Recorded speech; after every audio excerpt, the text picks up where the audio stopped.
Good evening guys. Pag-uusapan natin kung paano natin luludan or magta-transfer tayo ng pera gamit yung GCash patungo sa BPI natin. So, ang gagawin ko ngayon ay mag-check muna ako ng balance sa aking BPI via online. So, ginagamit ko dito yung computer ko ngayon at maglalagin na ako. So, ang papasok mo dito ay yung username, Bong. Don't forget to subscribe to my YouTube channel. 05182. And susunod dito ay yung password natin. Then meron tayong OTP. Then ito nga yung i-verify natin yung login information natin sa ating mobile device. Then send SMS OTP. Syempre titignan mo na yung yung mobile device mo kung naka-receive ka na ng OTP galing BPI. Then susunod dito ay 306 99 305 997 977. Then, confirm natin yung login information natin dito sa BPI. Kung makikita mo yung balance mo guys, ay saving account ko ay 00.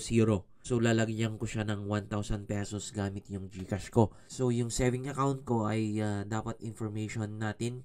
Ito ang kailangan natin para makapag-transfer tayo ng pera galing sa GCash. So, ang gagawin ko ngayon guys ay mag-open ako sa GCash account ko at magta-transfer na ako ng 1,000 pesos. Yung time frame po natin ay alas 10 ng gabi, hindi 10:31 PM ng gabi. September 15, 2024. And ang gagawin ko ngayon ay magta-transfer na ako ng aking account sa aking GCash. So, kailangan ko itong information saving account ko at tignan ko na yung aking GCash. I-open ko na.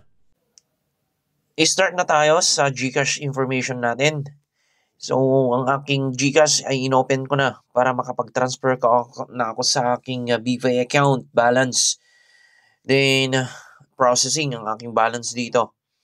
Susunod dito yung PIN ko. Then, naglo-loading. Then, makikita mo yung balance ko ngayon na 3,000 pesos sa aking GCash at magta-transfer na ako via sa transfer. Now, then local. Hanapin po natin yung dito, yung transfer. Yan. Ito, transfer money to a local bank. Yan. Then, hanapin po natin yung BPI. Then, yung 1,000 pesos. Then, account name, which yung pangalan ko dito. So, Bongbong. Tayamen.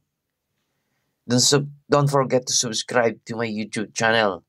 Thank you. Then, yung 7 account information natin ay 400, 667, 500, 7. 400, 667, 507.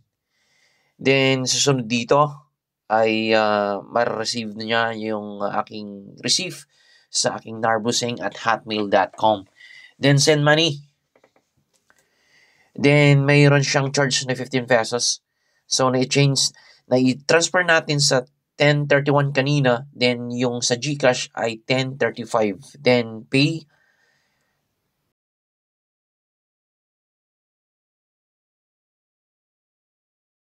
Maglalagin tayo ulit ng ating BPI accounts.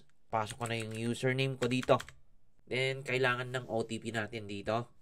Then, send OTP or yung security natin sa ating account. Then, 220 673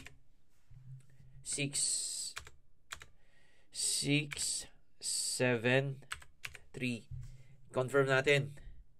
And then, nandito na yung 1,000 pesos, guys. Na i-deposit na natin yung account natin. So, pwede na ka nang mag-log out dito. I-click mo yung log out. Or, pwede ka ding bibili ng load dito. Magbayad, prepaid card, prepaid phone, e-wallet, and other service dito sa inyong BPI account. So, ganun lang kasimple yung pag-transfer ng 1,000 pesos from GCash to BPI.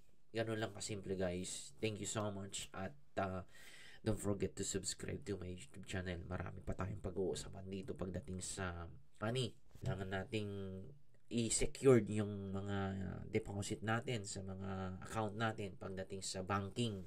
Kung mag-subscribe ka na kay Bongbong Tayamen. Thank you. So magla-log out na ako dito guys at makikita mo naman na log out.